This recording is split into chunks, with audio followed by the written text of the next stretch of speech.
Hey everybody, Blake Hopper here. Thank you for tuning into today's episode of Bop to the Top, where I play some matches on Battle Spot and hopefully don't lose. And hopefully I will be able to teach you something along the way. So today I'm going to be doing two matches. I feel like that's a very reasonable length for a video. And I'm going to go ahead and start the challenge. Again, if you guys notice anything about this video that is annoying or feel like I should improve on, please let me know. Such as if it's very annoying that the audio is too low, please let me know. I'll try and fix it. So the first opponent is going to be from Spain, Timon with a 1551 rating, with a team of Kangaskhan, Rotom Heat, Thundurus, Landorus, Therian, Amoonguss, and Milotic. So this team is, I like it. It's very cool. No steel type is very interesting, however. The team is very overly weak to Rotom Wash, I see. As long as I get rid of that Amoonguss. He really doesn't have a lot of options for Rotom. As long as I can also handle that Kangaskhan, obviously. So, let's see here. I want to lead with something that can deal with the Amoonguss immediately. Volcarona is not that safe is the thing because Landers kind of stomps on it, Milotic stomps on it, Kangaskhan really stops it very easily, and Rotom I can't really touch. So I still kind of want to lead it though because of the fact that it can just chunk that Amoonguss. You know what? I think Cresselia would actually be a little bit smarter there. Cresselia would definitely be smarter instead of the Volcarona as an Amoonguss check slash counter. I also want to go with the Kangaskhan because I can handle the Pokemon that Cresselia kind of can't with Kangaskhan. I can fake out, if I want to be mean, I can fake out his Kangaskhan. I can, it allows me to damage the Milotic more, and also a return plus a Psychic should KO the Amoonguss pretty easily. So I really like that lead. I also kind of want to do Landorus and back because it's something that can consistently do, well, not consistently, but can help against Kangaskhan. I can intimidate it, and my Kangaskhan and Landorus do have a better matchup against the Kangaskhan whenever it is intimidated. So I will bring the Landorus, and I will bring the Rotom as well. Yeah, these four, again, do not have a lot for Amoonguss. Kangamoonguss is very kind of annoying for this team, especially if it has a bulky water next to it. However, it's not an Azumarill. So that means I have a better chance of winning than if it didn't have an Azumarill because Azumarill can kind of just blow this team up. So I'm glad it is a Milotic. I made sure to not lead Landorus because a lot of people do like to lead Milotic if they ever see Landorus. So there is the Cresselia Kangaskhan, as I mentioned. And his lead is going to be Landorus and Thundurus. Okay, good lead. Good lead on my end. I really like my lead here. I have a very safe switch of actually just switching Kangaskhan into Landorus if I wanted to. I really want to do that actually because of the fact that I don't want to take a superpower from Landorus and I don't want to take a Thunder Wave from Thundurus. Let's see here. What I can do. This is very tough. I want to fake out Ice Beam Landorus, but I also, like, I'm trying to think of my options here. I could fake out Ice Beam the Landorus, or I could switch into Landorus of my own instead of Kangaskhan's spot and Ice Beam one of the two. And it's very likely going to be Thundurus because Thundurus threatens Landorus with its hidden power Ice that will very likely outspeed me if he is a timid Thundurus. So I'm going to switch into Landorus here. I'm going to go for the latter. He does switch it out Landorus. That was a very likely possibility. And he goes into Milotic, so this is actually very bad for me. So, what I can do actually is I can steal his competitive front and give him Levitate. So, actually, I'm going to do that. I'm going to steal the competitive. That way, whenever he switches in Landorus, Cresselia is just going to be able to get a competitive boost and Oko his Landorus. So, I'm trying to think of my options now because this puts me in a very bad situation and he swaggers the Cresselia. So we're going to have to deal with this, unfortunately. So Swagger does go, it does hit, and yeah, I hit myself. So that pretty much, wow, that changes everything. So I'm going to skill swap and I'm going to switch into Rotom. I'm going to skill swap his Milotic specifically, and I am going to skill swap the Milotic, and I'm going to switch Outlanders into Rotom because I don't want to take an HPS from the Thundurus. I would be okay with taking an HPS from Thundurus if I got it off a Rock Slide. However, a Rock Slide wouldn't KO, and I think he switches in Landers here. Yeah, that was a good play because now I don't get that competitive boost. So that was good for him. That was very good for him. I don't. I highly doubt that he actually meant to do it in that way, to where he actually prevented me from stealing his competitive. But it should happen as long as I don't hit myself. I say that now. I probably jinxed it because of it. Nope, I did not jinx it. That is very good. So I do get the um, competitive. So that is very good for me. So let's see what he has. Icy Wind. Okay, that's gonna not do as much. That's not gonna do that much damage. I'm okay with that. So let's see. What can I do here? Oh, I completely forgot that was a possibility. So since he Icy Winded me and I stole his competitive, he lowered my speed, therefore lowering a stat, therefore increasing my special attack. So this Cresselia is about to go crazy on this guy. So I'm just going to Thunderbolt the Milotic, and I'm going to Ice Beam the Landorus. So this is going to hurt. Yeah, that didn't do as much as he probably wanted it to, but it definitely hurt. So this is going to be a +2 Ice Beam coming down on whatever switches in there. So let's see what he's got. Looks he doesn't want to switch in Thundurus because it's going to take a +2 Ice Beam, which is going to knock it down to where it's practically KO'd. But I also could hit myself, which is the unfortunate thing here. What was his mega? I believe it was Kangaskhan. So Kangaskhan's going to take a nothing was to take a +2 Ice Beam, even if it is from a 4 HP Cresselia, or 4 special attack Cresselia, my apologies. He's taking his time with this. He really doesn't know what to do. Maybe he didn't bring Kangaskhan. He should have brought Kangaskhan. He definitely should have. It's definitely the play he needs to make, is bringing Kangaskhan. Let's see what he decides to do. If he decides to do it. Thundurus! Thank you. That's going to take an Ice Beam if I don't hit myself. You're just kind of, I don't know, that's very questionable because it's just kind of banking on the fact that I don't do that. And that's probably going to proc the Moringa. Yes, it is going to proc the Moringa, which I'm okay with. Quite frankly, I'm okay with that. And yeah, that was the right play. That was definitely the right play. Going for the Cresselia there. Yes, I get off the Ice Beam. That's huge for me. That's awesome. Because, wow. Just straight up that much damage. Wow, that is so much. I love that. Okay, so I can pick that off with a Thunderbolt very easily. Yeah, I'm just going to Thunderbolt the Thundurus, even though he's very likely just going to swagger me here. Yeah, I think that's probably my best play here. Just getting rid of that Thundurus because that's going to be so disruptive later on, regardless of what he has in the back. So even like the fact that he barely hung on is very irritating. However, this should pick up the KO quite easily. So as soon as he decides to make his move, I also Psychic the Milotic because of the fact that it is a big threat here. So if he decides to recover, I will be hitting him with a +2 Psychic. So, oh, Icy Wind. I completely forgot about the Icy Wind. How could I?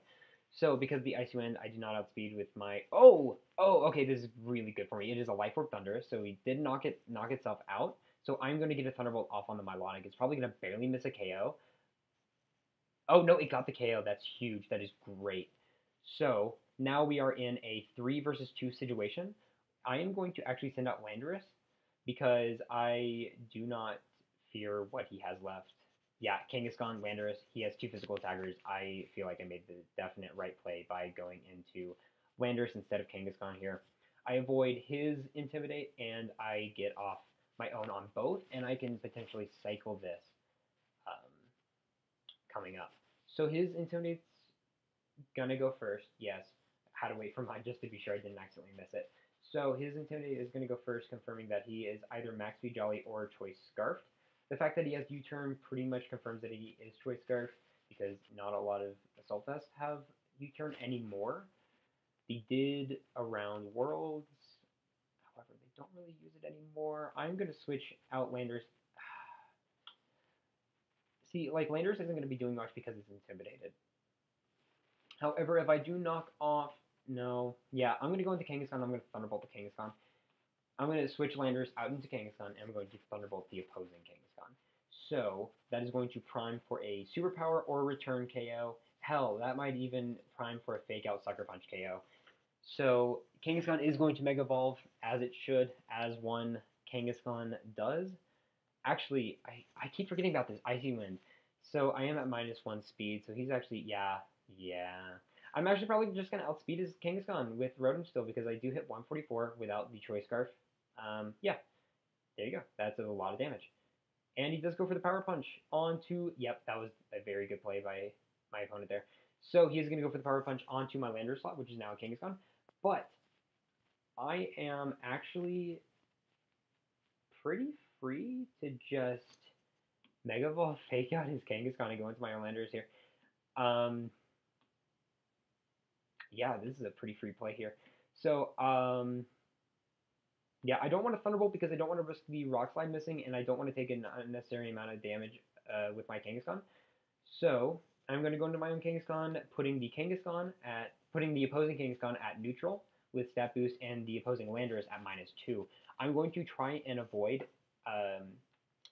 getting Rock Slid and having that Kangaskhan be on the field at the same time as much as possible, because I do not want to flinch while I'm carrying that Kangaskhan. That is a huge threat that needs to be dealt with. And he has Protect that is very beneficial for him right here. So that is going to be a kink in the plan. It's going to be irritating for me now. So this Rock Slide is going to be doing very minimal damage. Not a lot. And he gets a critical hit on my Kangaskhan because of course he would. So that's very unfortunate for me. Return plus Rock Slide might KO my Landorus. At neutral, probably. I'm going to Sucker Punch this Kangaskhan, hope I get a crit, because honestly that probably is my only way out here now. Wow, that Protect really, really caught me off guard. Really, really did. Okay, that Sucker Punch is doing a lot, which means I might actually be able to get a KO with HP Ice. Oh, he went for Sucker Punch, assuming I'm Choice Scarf, but I'm not. That's huge for me. Oh, and he got a critical hit, unfortunately. If he misses? No, he did not miss. So, if I don't flinch here, then I am going to get a KO. Yep, I get a KO. Therefore, I should have this locked up now, because Rotom can just come in, outspeed his Landorus, and get off 2 very safe HP Ices, assuming he is Adamant Choice Scarfed. If he is Adamant Choice Scarfed, then this game is pretty much won, because he is at -2. Even with a crit, he won't KO my Rotom with the Rock Slide. So Hidden Power is very, very safe here, assuming that I outspeed. The only way he can outspeed is if he's Jolly, and he's not. He's also not Assault Vest, so this is going to be doing a lot of damage. Yeah, bringing it down to low red, which is very, very good. And yeah, the Rock Slide not doing a lot of damage. And this will just be game, because Rotom can just easily clean up pretty safely. So, yeah, Scarf Rotom. Scarf Rotom's great. Doing a lot of work. Got 2 KOs. Pretty good Pokemon. So, that was a very... that was a roller coaster of emotions for me. I'm not even going to lie here. Because of the Protect from Kangaskhan. Protect on Kangaskhan is very, very, very potent whenever played correctly. Whenever your opponents don't really expect it, it can really catch people off guard. So, that was a good game. I feel like I made a few bad plays here and there with the specifically going for, or specifically allowing the Milotic to get a competitive boost. That really put a kink in my plan. So, other than that, I feel like it was a pretty good game, other than the swaggers as well. But hey, what are you going to do? It's swagger. It's a good move. So, we're going to go into another match here. So, we're going to be playing Vinny from North Carolina with a 1658 rating. And he's going to be playing an edited version of Japan Sand. So, for those of you that are not aware, this team with Azumarill over Milotic and, oh lord, what was it? Aegislash over Sylveon was a team archetype called Japan Sand that was popular around spring. And since then, a lot of people have done well with it. Aaron Zhang actually used it a lot. He did very well at nationals with it. So this is going to be this is going to be very interesting because I know a good amount of information about these teams. Tyranitar is very usually Choice Scarf. The Salamence is mixed with Double Edge, Hyper Voice, Draco most likely. Sometimes they do run Flamethrower, however, and the Excadrill is most likely Focus Sash. So knowing that information, it really doesn't change a lot. I would still go about it pretty much the same way here. I'm still going to have to deal with that Amoonguss. This is the issue that I don't like about this team. Sometimes Amoonguss just gives me a lot of issues because I really only have two things to consistently damage it in the form of Cresselia and Volcarona.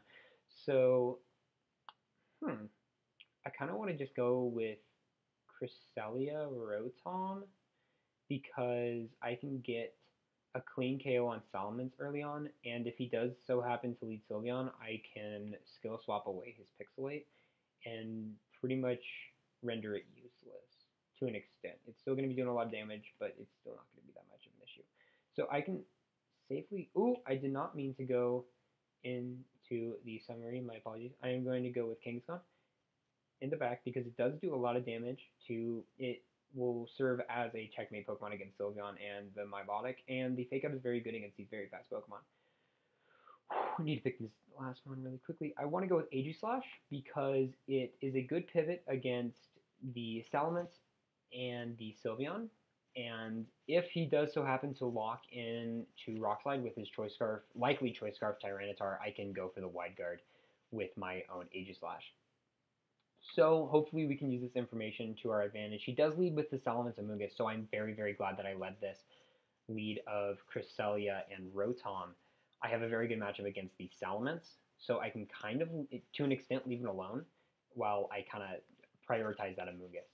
So, let's see. What do I want to go for? He's probably going to Spore Cresselia, but he also might fear the... He might fear the safety goggles, which I do have. He might fear the safety goggles just due to the fact that a lot of Cresselias do have safety goggles nowadays. So I kind of want to HPS the Salamence, but also Psychic the Amoonguss. I want to HPS the Salamence just in case he does protect with Amoonguss, because Salamence, while I did say I could virtually ignore it, I still can't ignore it because of how just good it is.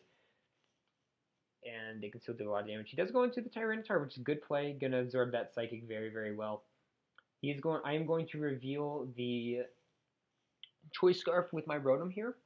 I'm okay with that because I can still outspeed his Tyranitar, and I can, this is gonna hurt. If he's naive like most Salamences are, which it looks like he is not, but I'm not 100% certain on that. Yeah, he's just gonna Hyper Voice, which isn't gonna do a lot to my Rotom. It did crit my Cresselia. Very unfortunate. Very, very unfortunate. However, I'm okay with that because I still have a lot of HP left because I am a Cresselia. So, what can I go into here? I can go into Kangaskhan, but I don't want to take a Rock Slide. I'm going to go... Oh, but he could also crunch my Cresselia knowing how much of a threat it is. Whew. So I have the options of Kangaskhan and Aegislash here. So the issue with going into Aegislash is that if he goes for Crunch, because of how big of a threat Cresselia is, then Aegislash is going to take a stupid amount of damage. But if he goes for Rock Slide, Kangaskhan is going to take unnecessary damage, and I won't have any defense mechanism against the Rock Slide in the following turns, which Aegislash would provide. Yeah, you know what? I'm going to go into Aegislash because I do want that defense mechanism against the Rock Slide that he very well might go for. And I'm also just going to hidden power the Salamence just in case he does decide to go for an attacking move here. And he is going to switch out probably into... Oh, Excadrill. Okay, this is going to be very annoying and interesting. So, out comes my Aegislash. Let's see if he went for that Crunch. If he went for that Crunch on Cresselia, that's going to be bad for me. So this hidden power is still going to do a good amount of damage onto the Excadrill. Yep, he went for Rock Slide. So I'm very glad that I decided to stay... to go into Aegislash, because now I do have the option of wide guarding away the Rock Slide. Ooh. Okay, so I want to prioritize that Excadrill. because Rotom is able to outspeed Tyranitar and Hydro Pump it. Really? So, really, really. This is going to be very, very difficult for me here. I'm not 100% sure what to do. I could also just go for a Flash Cannon. I could go for, or a Shadow Ball, actually. I kind of want to go for Shadow Ball onto the Excadrill just because it will KO it. Yeah, I'm going to do that and switch out Rotom into Cresselia because I want to save the Rotom for later because of how beneficial it is to be able to outspeed a Choice Scarf Tyranitar. Yep, he also withdrew the Tyranitar. That's also something I expected him to go for because of the fact that I do have that wide guard pressure and likelihood of having wide guard, obviously. So he does have the Joran as well. Yep, most Excadrills do carry Joran. Let's see if he's Life Orb. He's not Life Orb, but that did knock me down to where Life Orb damage of my own will most likely knock me out, unfortunately. But I do trade with the Excadrill here, which I am fairly alright with to an extent. It's I don't know. I have mixed feelings about it, but I think I'll be okay. So right there, I reveal that I do have safety goggles on my Cresselia. So, whew, this is gonna make this. This is very tough. I feel like he just goes into Tyranitar here. I really do. I feel like he kind of has to almost. He almost has to go into Tyranitar. So I'm gonna go into Kangaskhan. Yep, he goes into Tyranitar. Um, hmm.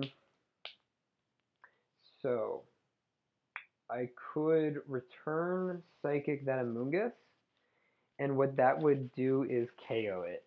But I have to weigh his options here. I don't know if he cares that much about Amoonguss anymore. I'm just gonna go for the return. At least return Amoonguss. I could Psychic and go for a very easy KO. Psychic would definitely KO. Yeah, you know what? I'm going to go into Psychic because it would also KO the Salamence switch in, and the only pro to Ice Beaming is doing damage to Tyranitar, which I honestly am okay with not doing damage with Cresselia to Tyranitar as long as Amoonguss goes down. So, yeah, let's see what he does. He probably protects. Okay, no, he did Crunch, though. That's very unfortunate here. Let's see if that KOs. If it doesn't KO, then I'm in a very good spot. Yep, didn't KO. So defense drop does not matter in the slightest. I am okay with this. So he is gonna lose his Amoonguss here. He's gonna lose his Amoonguss. So that's gonna put him in a very bad spot. Yeah, yeah. I'm okay with this. 100% alright with this. So yeah, Amoonguss goes down. So that cleared the field for Rotom and really everything. Killing that Amoonguss was really, really key here in this entire match. So, okay, so he does go into Salamence, who, see, I can easily just go for a Sucker Punch and KO him, but, see, the thing is, if I go for Sucker Punch and KO Salamence, I pretty much win, but if he protects my Power Punch the Tyranitar, nearly KOing it, I win as well. So, I have to find this happy middle where I win regardless. Because a Crunch is also going to KO my Rotom and back. You know what I'm going to do? I'm going to Sucker Punch the Salamence, and then the following turn, no matter what happens, I'm going to be able to Thunderbolt the Salamence with my Rotom, and also clean up with Power Up Punch from my Kangaskhan. So I feel like this is definitely my best play, even if he protects on Salamence. Yeah, like, that's okay, because I can come in with Rotom the following turn and KOing it. Even if he crunches Kangaskhan here. Yeah, you know what? Even if he did that, I can.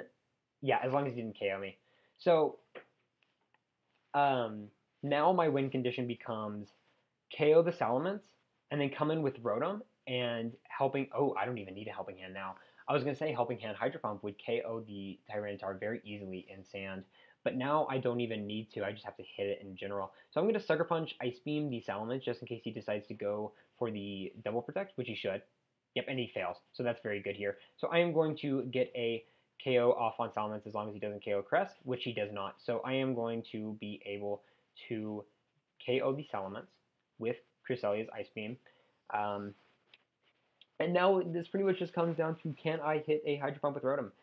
Which I really hate, but that's pretty much how it's boiling down. I probably should have gone for the Power Punch on Tyranitar, but I just couldn't justify it because going for Sucker Punch was still technically safe is if he went for the Cresselia, but he did target down the correct Pokemon by targeting down the Kangaskhan with that Crunch.